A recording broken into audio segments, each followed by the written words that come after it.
ओम शांति। ओम शांति। आज की इस बेहद खास और गहराई से भरी हुई गहन चर्चा में सभी सुनने वालों का बहुत बहुत स्वागत है। ओम शांति। जो लोग हमेशा कुछ नया सीखने या अपने अंदर झांकने की ललक रखते हैं ना, उनके लिए आज का ये अध्ययन सच में एक आईने की तरह काम करने वाला है। बिल्कुल, एक बहुत ही साफ आईने की तरह। हाँ, और आज की हमारी इस चर्चा का मुख्य आधार है 11 मार्च 2026 की प्रातः मुरली, जो कि स्वयं बापदादा द्वारा मधुबन से उच्चारित की गई है। जी। तो आज हमारा उद्देश्य बहुत ही स्पष्ट है। हम इस मुरली की गहराइयों में उतरेंगे। बिल्कुल उतरना चाहिए। बाबा में आज मुरली में जो प्रश्न उत्तर, मुख्य धारणा, वरदान, स्लोगन और अव्यक्त इशारे दिए हैं ना, उन सभी पर हम आज विस्तार से विचार सागर मंथन करेंगे। हाँ, और इस मंथन में शामिल होना मेरे लिए भी हमेशा की तरह एक बहुत सुखद अनुभव है। ये तो है। अगर हम आज की मुरली पर एक विहंगम दृष्टि डालें, तो हम पाएंगे कि बाबा ने आज आध्यात्मिकता, सत्यता और आत्मनिरीक्षण का मतलब एक बहुत ही सुंदर और व्यावहारिक संतुलन हमारे सामने प्रस्तुत किया है। सत्यता और आत्मनिरीक्षण, बिल्कुल। और ये केवल कुछ आध्यात्मिक नियम या सिद्धांत नहीं है, बल्कि यह हमारे रोजमर्रा के जीवन को, हमारे सोचने के तरीके को और हमारे अवचेतन मन की उलझनों को सुलझाने वाले अचूक सूत्र हैं। आज की मुरली में अपने अंदर झांकने और खुद को पूरी तरह पारदर्शी यानी ट्रांसपेरेंट बनाने पर बहुत जोर दिया गया है। हाँ, ये पारदर्शिता वाली बात सच में बहुत अहम है। और आज की मुरली का जो मुख्य सार है ना, वो सीधा इसी बिंदु पर दस्तक देता है। जी। बाबा ने सार में कहा है, मीठे बच्चे, याद की यात्रा में रेस करो तो पुण्य आत्मा बन जाएंगे, स्वर्ग की बादशाही मिल जाएगी। सुनने में ये एक बहुत ही सरल और सीधा सा वाक्य लगता है, बिल्कुल। लेकिन इसका अभ्यास उतना ही गहरा है। बिल्कुल गहरा। तो चलिए इसे थोड़ा गहराई से समझते हैं, और इसी के साथ हम मुरली के उस प्रश्न की ओर बढ़ते हैं जिसने सच में एक बहुत बड़ा मनोवैज्ञानिक दरवाजा खोल दिया है। हाँ, वो प्रश्न बहुत ही सटीक है। बाबा ने मुरली में प्रश्न पूछा है कि ब्राह्मण जीवन में अतीन्द्रिय सुख का अनुभव क्यों नहीं होता। ये एक ऐसा सवाल है जो अक्सर आध्यात्मिक मार्ग पर चलने वालों को भीतर ही भीतर परेशान करता है। बहुत परेशान करता है। लोग ज्ञान में तो है, नियम भी मान रहे हैं, लेकिन वो जो परम आनंद है, जो सुपर सेंसुअस जॉय है, वो महसूस क्यों नहीं होता। ये सच में बहुत ही सटीक और गहरा प्रश्न है जो सीधे हमारी आंतरिक स्थिति पर चोट करता है। हम अक्सर देखते हैं कि बाहर से सब कुछ सही चल रहा होता है। हाँ बिल्कुल। मतलब दिनचर्या पक्की है, सब कुछ व्यवस्थित है, लेकिन अंदर से वो अतीन्द्रिय खुशी गायब होती है। गायब हो जाती है जी। बाबा ने मुरली में इसका बहुत ही स्पष्ट कारण बताया है, और वो कारण है सूक्ष्म पाप और देह अभिमान। सूक्ष्म पाप। हाँ, हम इंसान अक्सर सोचते हैं कि पाप का मतलब कोई बहुत बड़ा अपराध करना है, जैसे चोरी या हिंसा करना। बिल्कुल, दुनिया की नजर में तो वही पाप है। लेकिन आध्यात्मिक दृष्टि से देह अभिमान में आकर किए गए छोटे छोटे गलत कर्म, किसी को अपने शब्दों से दुख देना या कोई छोटी सी बात छिपाना भी सूक्ष्म पाप है। छोटी बातें छिपाना भी। जी। बाबा ने मुरली में बताया है कि कई बार बच्चे खुद को गोप गोपियां समझते हैं, लेकिन फिर भी वो अतीन्द्रिय सुख की भावना नहीं आती। इसका मूल कारण यही है कि कोई ना कोई भूल या गलती अंदर ही अंदर छिपाई जा रही है। तो ये सूक्ष्म पाप असल में एक मानसिक बोझ की तरह काम करता है। बिल्कुल। अगर हम इसे व्यापक मनोवैज्ञानिक संदर्भ से जोड़कर देखें ना, तो जब इंसान अपनी गलतियों को छिपाता है, तो उसे उस झूठ को बनाए रखने के लिए लगातार अपनी मानसिक ऊर्जा खर्च करनी पड़ती है। बाप रे, ये तो सच में बहुत थका देने वाला काम है। बहुत ज्यादा। वो इंसान के अवचेतन मन पर एक भारी बोझ बन जाता है, एक ऐसा बोझ जिसे वो दुनिया से तो छिपा लेता है, लेकिन खुद से और परमात्मा से नहीं छिपा पाता। हाँ, खुद से कैसे छिपाएंगे। और यही अनकहा बोझ उस अतीन्द्रिय सुख की अनुभूति को पूरी तरह से ब्लॉक कर देता है। जैसे एक बंद कमरे में आप कितनी भी अच्छी खुशबू छिड़क लें, अगर वहां कोई कचरा छिपा हुआ है तो दुर्गंध आएगी ही। इसका एकमात्र समाधान जो बाबा ने मुरली में दिया है, वो है सत्य बताना, अपनी गलती को स्वीकार करना और कदम कदम पर श्रीमत पर चलना। ये बहुत ही स्पष्ट करने वाला उदाहरण है। मतलब अंदर का बोझ इंसान की आध्यात्मिक उड़ान को पूरी तरह रोक देता है। बिल्कुल रोक देता है। और इसी सत्य को स्वीकार करने और सही पहचान की बात पर बाबा ने आज बहुत ही प्यारे और व्यवहारिक उदाहरण दिए हैं। जी। जब हम परमात्मा के सत्य स्वरूप और उनके नाम की भ्रांति की बात करते हैं तो मुरली में दिए गए उदाहरण सच में ध्यान खींचते हैं। हाँ, वो पुष्पा वाला उदाहरण। बिल्कुल। बाबा ने मुरली में कहा कि अगर किसी का नाम पुष्पा है और उसे कोई शीला कहकर पुकारे तो क्या वो रिस्पॉन्ड करेगी? कभी नहीं करेगी। नहीं करेगी ना। इसी तरह गंगा नदी को कोई जमुना नदी नहीं कह सकता। हर किसी का अपना एक विशेष नाम होता है जिससे उसकी पहचान जुड़ी होती है। यही इस बात की सबसे बड़ी गहराई है और यही नियम परमात्मा की पहचान के लिए भी लागू होता है। बाबा ने आज मुरली में बहुत ही स्पष्ट किया है कि रचयिता सिर्फ एक है और वो है निराकार शिव। निराकार शिव। भक्ति मार्ग में बहुत ज्यादा प्यार, भावना और महिमा के कारण भगवान के बहुत सारे नाम रख दिए गए। इतने सारे नाम और रूप बना दिए गए हैं कि इंसानी बुद्धि पूरी तरह से भ्रांति में यानी कंफ्यूजन में आ जाती है। हाँ, बुद्धि भटकने लगती है। बिल्कुल भटकती है। बाबा समझाते हैं कि शिव और शंकर दोनों अलग अलग हैं। ये एक बहुत बड़ा कंफ्यूजन है दुनिया में। जी, जैसे हम लक्ष्मी और नारायण को एक नहीं कह सकते, वैसे ही शिव और शंकर को एक मिलाना गलत है। रचयिता एक है, उनका नाम शिव है, और जब तक हम उनके सही नाम और सत्य स्वरूप को नहीं पहचानते तब तक हमारी बुद्धि का तार यानी हमारा योग सही जगह पर जुड़ ही नहीं सकता। स्वरूप की जब बात आती है ना तो मुझे आज की मुरली का वो हिस्सा बहुत ही आकर्षक लगा जहां बाबा ने आत्मा और परमात्मा की तुलना एक सितारे से की है। हाँ, स्टार से। बाबा ने कहा कि आत्मा एक स्टार के समान है जो भ्रिकुटी के बीच में चमकता है और परमात्मा भी एक स्टार ही है। बिल्कुल। सितारे का ये उदाहरण बहुत दिलचस्प है। दुनिया अक्सर आत्मा और परमात्मा को आकार के हिसाब से बड़ा या छोटा मानती है, लेकिन यहाँ दोनों को समान रूप, एक सूक्ष्म बिंदु बताया गया है। इसका हमारे योग या ध्यान पर असल में क्या असर पड़ता है? ये एक बहुत ही बड़ा पैराडाइम शिफ्ट है। यहाँ बाबा ने एक बहुत बड़ी भ्रांति को दूर किया है। कैसे? अक्सर दुनिया में कहा जाता है आत्मा सो परमात्मा, जिसका गलत अर्थ ये निकाल लिया जाता है कि आत्मा और परमात्मा दोनों एक ही हैं, या फिर आत्मा का आकार बहुत छोटा है और परमात्मा सर्वव्यापी होकर बहुत बड़े हैं। हाँ, यही माना जाता है। लेकिन बाबा ने स्पष्ट किया कि ऐसा नहीं है कि आत्मा का आकार छोटा या बड़ा होता है। आत्मा बहुत ही सूक्ष्म चीज है जिसे इन भौतिक आंखों से नहीं देखा जा सकता।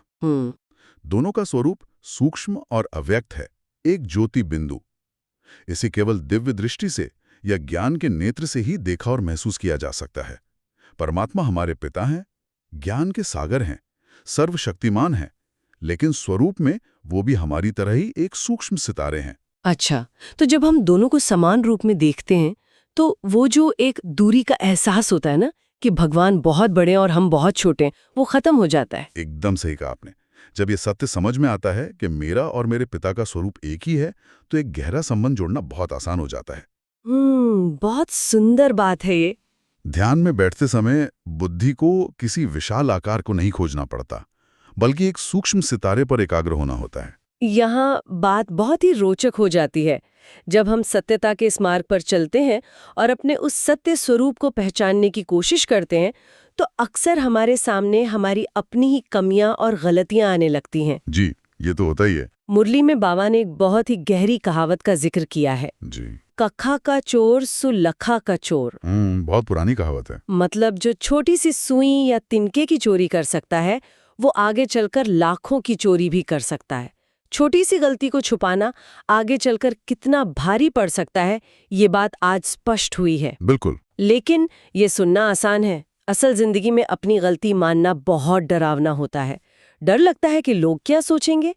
तो क्या बाबा ने इस डर से निपटने के बारे में कुछ बताया है? इंसान अपनी गलतियां छुपाता क्यों है? इस डर का सीधा संबंध हमारे अहंकार यानी देह अभिमान से है।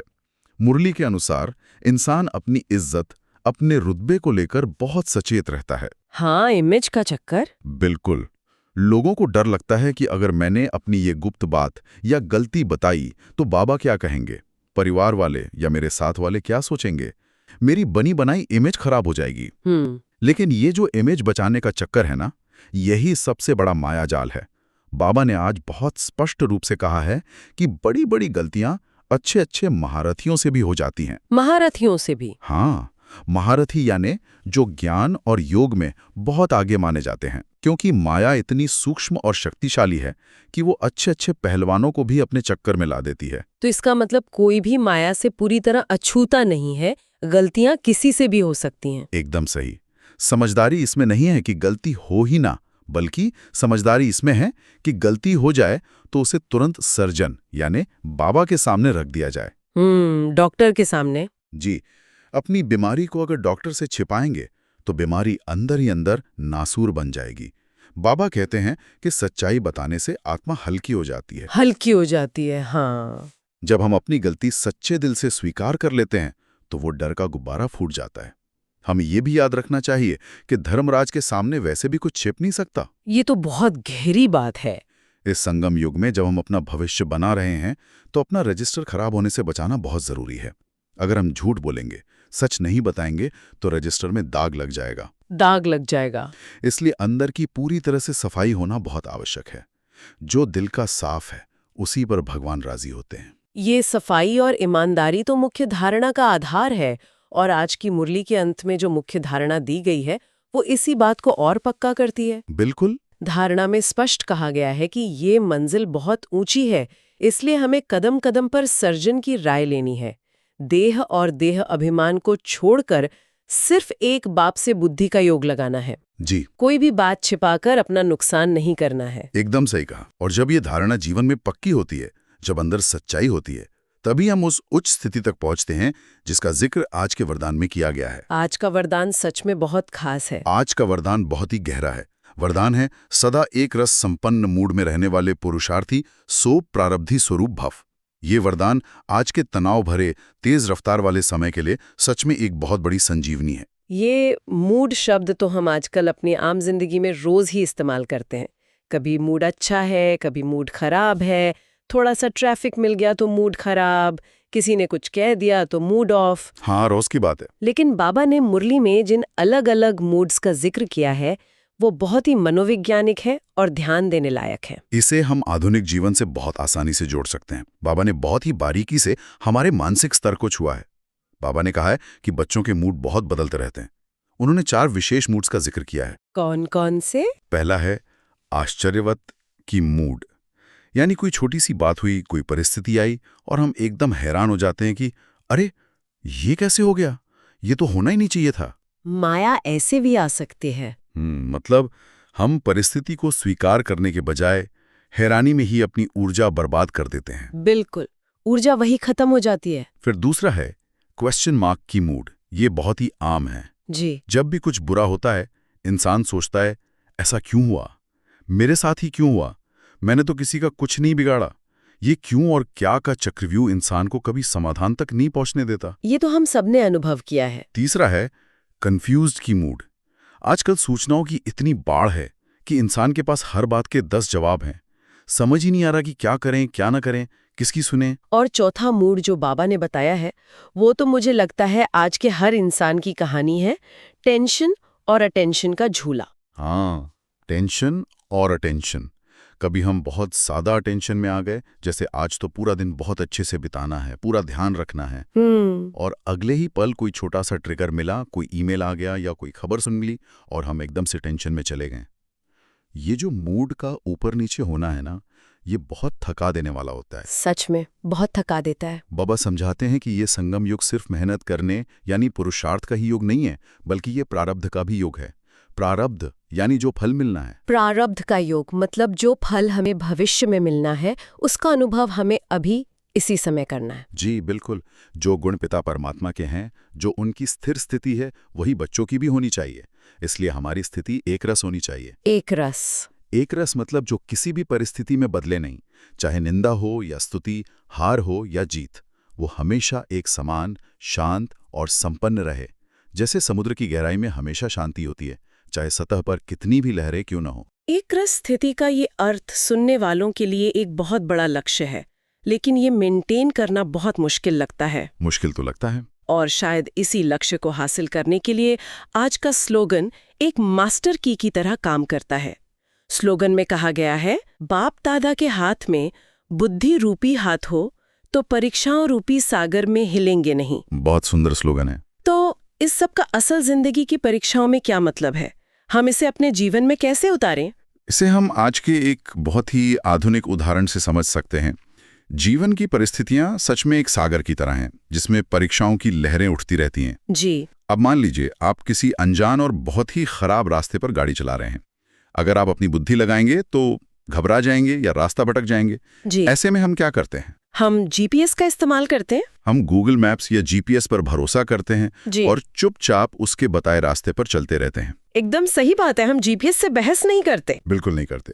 ठीक उसी तरह हमारी बुद्धि रूपी हाथ को भगवान के हाथ में सौंपने का मतलब है अपनी हर परिस्थिति में श्रीमत यानी ईश्वरीय मत को अपना नेविगेशन सिस्टम बना लेना। नेविगेशन सिस्टम, क्या बात है। अगर हम हर निर्णय श्रीमत के आधार पर ले रहे हैं तो चाहे कितनी भी बड़ी परीक्षा क्यों ना आ जाए, हम अंदर से डगमगाएंगे नहीं, हमारा मन हिलेगा नहीं, क्योंकि हमें पता है कि हमारी नाव का मांझी, हमारा नेविगेटर स्वयं भगवान है। ये एक बहुत ही सुरक्षित और हल्का कर देने वाला एहसास है। अपनी बुद्धि की थकावट को खत्म करने का सबसे अच्छा तरीका। और इसी स्थिरता और निश्चय की बात आज के अव्यक्त इशारे में भी बहुत ही सटीक तरीके से की गई है। हाँ, अव्यक्त इशारे में बहुत ही शक्तिशाली बात कही गई है कि हमें अपने निश्चय के फाउंडेशन यानी नींव को मजबूत कर सदा निर्भय और निश्चिंत रहना है। निश्चिंत रहना है। जिसके अंदर भगवान पर और खुद के सत्य स्वरूप पर पूरा निश्चय है, उसे दुनिया का कोई भी डर सता नहीं सकता।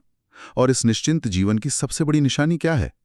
हर सेकंड, हर कदम श्रीमत पर बिल्कुल एक्यूरेट चलना। एक्यूरेट चलना। जब हम बिना किसी क्वेश्चन मार्क के एक्यूरेट चलते हैं तो हम एक हीरो एक्टर की तरह विश्व के मंच पर अपना पार्ट बजाते हैं। Hero actor.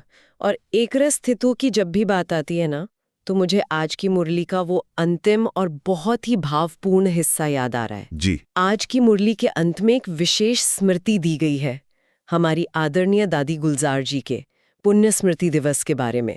मुरली में उन्हें बहुत ही आदर और प्यार से याद किया गया है। और अगर गहराई से देखें तो दादी जी का पूरा जीवन आज की इस पूरी मुरली का एक प्रैक्टिकल स्वरूप था। इसमें कोई संदेह नहीं है। दादी गुलजार जी का जीवन सच में इन सभी शिक्षाओं का एक जीता जागता उदाहरण था। हमने अभी जिन अलग अलग मूड्स की बात की, क्वेश्चन, टेंशन, कंफ्यूजन, दादी जी के जीवन में ये सब कभी देखने को नहीं मिला। कभी नहीं। उन्होंने अपना पूरा जीवन जिस सादगी, सच्चाई और दिव्यता के साथ जिया, वो एकरस स्थिति का सबसे बड़ा प्रमाण है। मुरली में भी यही याद दिलाया गया है कि दादी जी ने हर कदम श्रीमत पर एक्यूरेट चलकर दिखाया। मैंने सुना है कि उनके चेहरे पर किसी भी परिस्थिति में हमेशा वो रूहानी मुस्कान ही रहती थी। बिल्कुल रहती थी। वो मुस्कान कोई बनावटी नहीं थी, वो उनके अंदर की सच्चाई और बोझ मुक्त होने का नतीजा थी। उन्होंने जीवन भर सबको दुआएं दी और सबकी दुआएं लीं। जी। उन्होंने इस आध्यात्मिक ज्ञान को सिर्फ सुना या सुनाया नहीं, बल्कि उसे अपने आचरण में उतारकर सच में एक हीरो एक्टर का एक्यूरेट पार्ट बचाया।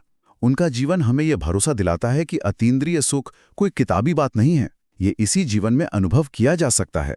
और आज के दिन हमें भी उनके पदचिन्हों पर चलने का ये शुभ संकल्प लेना है।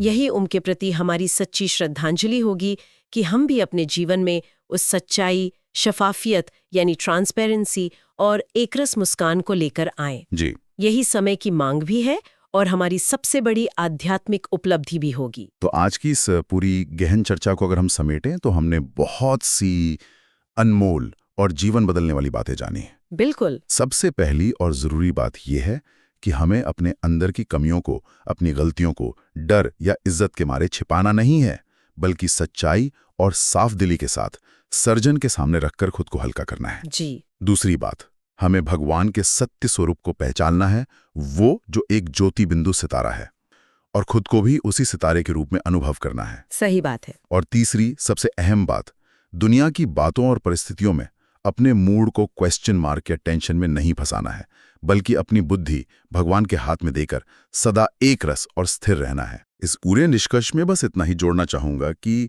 ये सारा ज्ञान जो आज हमने मुरली से लिया है, ये सिर्फ बौद्धिक चर्चा के लिए नहीं है।